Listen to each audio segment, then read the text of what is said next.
Antonio, we didn't get a chance to talk to you after the draft. I was curious what your thoughts are of your first draft as a head coach, and do you feel like you guys accomplished what you were setting out to do over that weekend? Yeah, I thought the first draft, working with Telesco, our personnel, staff, our coaches, I thought did an excellent job of getting information, discussing, working through different scenarios, working through hiccups. Then we got to the draft. We had a plan that was clear. We stayed on track. I think the coolest thing about it, when you had so many mock drafts or different scenarios that you think can play out, the first round's interesting, but then after that, it becomes kind of like clockwork, right? You add, you subtract, and you look on your board, you see your guys here, you go get the players that you go fit the Raiders. You had some decisions to make at 13. What was it about Brock Bowers in your mind that set him apart? I mean, it's different. You're talking about probably the most dynamic football player in college football at the tight end position in a long time. And it's rare you get a guy like that. You know, they can line up as a slot receiver, see him in the backfield, reverse, catch the ball. I think more importantly, his toughness. Watching him block in the SEC, watching him get after guys, I mean, that's what impressed me. Just a gritty player, more importantly, a winner, and he can help us score points. Were you surprised, disappointed? What kind of emotions that when you get to 13, all the quarterbacks were gone? No, I was excited to pick. So when you guys did your mock, did you think that they'd all be gone? I mean, 6 and 12. That just seemed like a lot. It was a lot. Thinking NFL record, right? So it was one of those situations you just played out. You sit there watching like everybody else, and again, you got your board, you got guys on your board. You're sitting there, and you look and you say, okay, look, you got A or B or whatever it is, and obviously we're very fortunate to get a guy like Brock Bowers in our room, in our building. Coach, how often and how successful do you think this upcoming season running 2 tight end sets with Michael and Brock could be? Successful. I mean, I look at the National Football League is difficult. I mean, being a former player going against 12 personnel, the matchups, the alignments that they get you in, which you defensively I think becomes an issue as well. But you look at really, I think we're fortunate to have 2 tight ends on our roster that in the last 4 years of college football were pretty much the best 2. And I think hopefully that creates issues. It's going to create issues for us in practice. We'll see that. In our division, we got some really good tight ends, so it'll be good reps for us as well. You mentioned looking for guys that fit with what the Raiders are trying to do, and identity and culture has been big for you. How much do you feel like overall that class fits that? I think so. I mean, we got some gritty, some grimy, nasty, back alley guys, man. And more importantly, we got size. I think if you look at the 2 old linemen, both gritty, tough, physical, length, power. Look at what we did on the back end, speed with the secondary, and you got Mike linebacker and Tommy, who when you come from Ohio State and you talk to the players there, he was kind of the bell cow for them. And then we got this little running back from New Hampshire, man, and he's unique. And so it's a very good group of guys, man. I think the coolest part about the whole draft was getting on the phone with them and hearing their excitement, wanting to be Raiders. So I think it was a good match. What do you think about Trey Taylor? What do you think about Trey Taylor being available in the 7th round, a Jim Thorpe Award winner? Come on, where does that happen at, right? Got 2 of them on our team now. He's been a really good college football player, but Trey was very impressive when we brought him in on a 30 visit. Very mature. You can see why he was successful in college. I think he has a great opportunity to help us, especially in the kicking game. And when you look at him physically, I mean, he's a specimen. I mean, he's a good-looking prospect. It's good to get him in the building. Glad to have him here. Great smile, good personality, a really good fit for us. What are you looking to get out of the rookie boot camp here over the next few days? Learning. We're in elementary school. How we do things the Raider way, Raider culture, the mindset, how we play football, how we practice, how we study. They're doing that now in the classroom. I mean, they're bright-eyed. I asked them to be here 5 minutes early. They're here about 20 minutes early. They're sitting in the room by themselves. And I looked around like thought there was a meeting going on, and they're just ready to go, man. So a bunch of eager players, and I think for us, just get to one another. We talked about trust, accountability, and process with these guys yesterday, and to continue to grow that and get them accustomed to not only the coaches but the rest of the players on our roster. Coach, your path as a player, you were an undrafted guy, had to grind for everything to get to where you are. You have a lot of guys that are coming into rookie minicamp today that kind of are trying to accomplish the same thing. So how excited are you going to be to watch those guys as well, trying to make their way through? Yeah, we got 32 Raiders here. I don't care if you're the 13th pick or the guy that's trying out. They got a Raider uniform on. We're going to treat them accordingly. They earn the right to stay here. They earn the right to get more reps. Just excited to get them here, man. It's just good to get a full roster.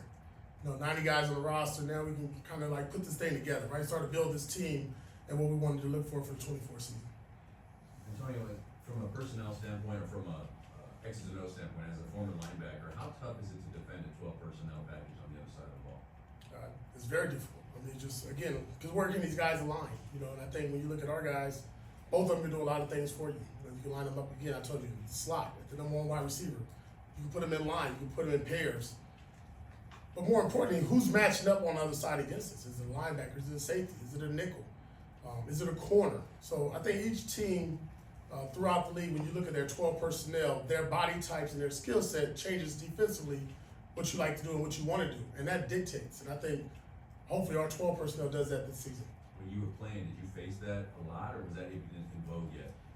It wasn't as big. I mean, most, if you think about 12 personnel in the 2000s, it was a true Y. Yeah. Like that extra lineman and that really skilled player, right? The Shockeys, the Whitneys of the world, Chris Cooley's, those guys in the division I played in. And then you had that guy that was just like, man, he's 6'6", 270, just an extra offensive lineman. And this is different. You're talking about skilled players who can catch the ball, who can come out the backfield, who do a lot of different things for you. And you see it. Kansas City does it a lot with their tight ends. Antonio, Jackson Powers Johnson looks like a guy that's kind of right up your alley a little bit, and Raiders, as well. What'd you like about the guard from Oregon? I just love the film. I saw a guy that was gritty, that finished, that strained, that loved the physicality of the game. I saw a leader, saw a winner, saw a guy that just loves football. And, you want that identity up front. You always look at teams. The best teams, it ain't the skill position, right? You want those gritty guys like we got on our D-line. You want that on the offensive line. And the more of those bad boys we can bring in with Colton Miller, Mumford, and James, that's going to be huge for us. But he has an attitude, man. I mean, talking to him on the phone was emotional even for me because just how excited he was. And it was like, damn, we got it right. Maybe nobody else likes it, but we got it right because it's a match made in heaven. Coach, now speaking about right up your alley, obviously you guys drafted Tommy out of Ohio State. As a former linebacker, what excites you the most about his game and what he brings to the Old team? school football, smash mouth, no fair dodging, bring on the lead, you know what I mean? Leader, captain, green dot. Played in a system and on a team that has won, has been close to winning national championships and been there, played some really good players. But more important is presence. When you walk around, you feel a linebacker. He feels and looks like a linebacker. And he creates more size for us, in depth. I mean, you look at guys like Robert Spillane, you look at Diablo, look at Luke Maxson, what they've been able to do. Get this young guy in here with those guys and let him grow and learn from them. Future was bright. I'm sure you heard the Terry Arnold thing about the coin flip. What was your reaction to hear that story? Was that Only talk about Raiders. Antonio, you made it pretty clear all along that no matter who you brought in here at quarterback, the job is basically going to go through Aiden. How comfortable are you with that quarterback room and excited to see how this thing all plays out? I'm excited. I mean, what Aiden did the last 4 games, and what he's done this offseason, changing his body, his work ethic, being here every day, blocking out the outside noise, not worried about anything. I'm excited. Then you bring Gardner in here and then listen. You talk about personality. I know you guys interviewed him. It's great. It's great for our building. It's great for our quarterback room. And if you got competition in the quarterback room, what does every other room look at? Look at those 2 guys.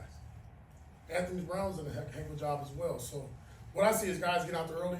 Aiden is already kind of taking the bull by the horn, and he's leading the way, and Minshew's right there doing as well. 2 guys has played, and you saw them play against each other last year. They went neck to neck. But I'm really excited to see what happens.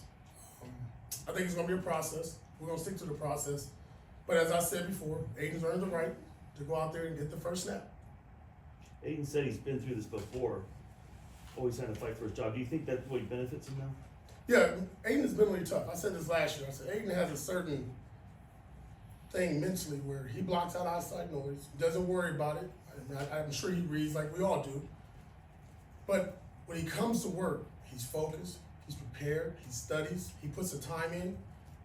There's been conversations that we've had that I've seen him grow in this short period of time in the offseason. I'm really excited to see Aiden as we go through OTAs, mini camps, and training camp. Coach, the corner Richardson who fell in the 4th round got some measurables that jump off the page: 6'2", 4'3", 40. What kind of upside do you see from him, and what do you see on tape? Man, a sponge. But first of all, I can't make him taller. Right? He stood up the other day and said, damn. And then when you watch him run, wow, right? And then when you talk to him, talk about a guy that just loves ball, all ball, right? He's about ball and his horses. But more importantly, when you get him here, he's a sponge. And we can mold him to what we want. And when we looked at the draft, we wanted to get bigger, we want to get longer, we want to get faster, we want to get tougher, and he fits all of those. I know you mentioned Thayer a little bit ago. That's a guy that I think a lot of people kind of forgot about in the process. How can you forget about him? Well, everybody's saying, oh, you need a right tackle. Like, he's here. He's been here. We never said that. Outside people have said it. I guess what have you seen out of him in his development? Worked his tail off, came back, great shape, running. He's got a little chip on his shoulder, right? I'm sure he reads the outside news. But look, he's looked really good. You know, we got him both. You know, the thing about there is a special. Could play left tackle, could play right tackle. Hell, we lined him up at tight ends at times last year. The versatility that he brings, but more importantly, it's year 3, and he understands this is a great opportunity for him to really just say, "I'm your guy." And I told him it's his for the taking. What does Andrews Pete bring to the mix? Veteran, right? Pro bowler, inside a guard, gives you some flexibility at left tackle. What we want to do, and Telesco did a hell of a job, and we talked about it, is creating depth amongst our offensive line, right? We want legit 8, 9 guys. I want competition everywhere.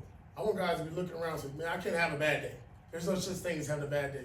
And you get a veteran presence who's been here and done it, and that helps a guy like Munford, right? Grow and learn. Also can teach you some tricks of the trade with Colton Miller. So his experience, and I always said I value guys who play the league and play at a high level. He gives us that mentally. Is he in the mix at right tackle also? We'll keep on the left side. I guess one of the big stories around the team this week was potentially moving training camp to Southern California. I guess what kind of benefit does it have to get out of the Heat, train somewhere else? Yeah, I don't think it's more about the Heat, it's about team bonding.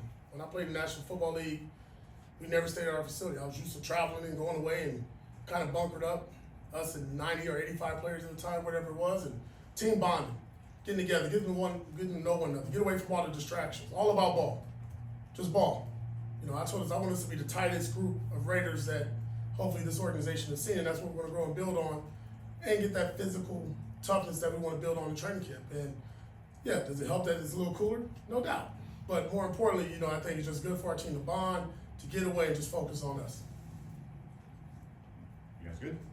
Tony, you're a confident guy. I was just wondering, as you got through this process now with you and Tom through the draft and all the scouts making the decisions, were there any kind of, oh wow, or eye-popping moments for you that you didn't maybe, I didn't anticipate this or that, or this is something I didn't really think about?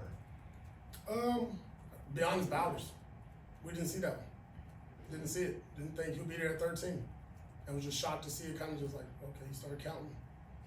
Wow, okay, no brainer there. I mean, when you get a dynamic player, a guy that loves football, doesn't really like to talk to the media, so sorry guys, he's not really long-winded. But he's all about ball, and he's a winner, man. He's a winner, he's tough, he wants to get better. I think the first thing, I talked to Mike right away when we drafted him, and I said, man, damn, this is gonna be a great combination. You know, 2 young studs to grow up together within our organization that can help us win a lot of games. All right, thanks, Coach. Okay, thank you guys.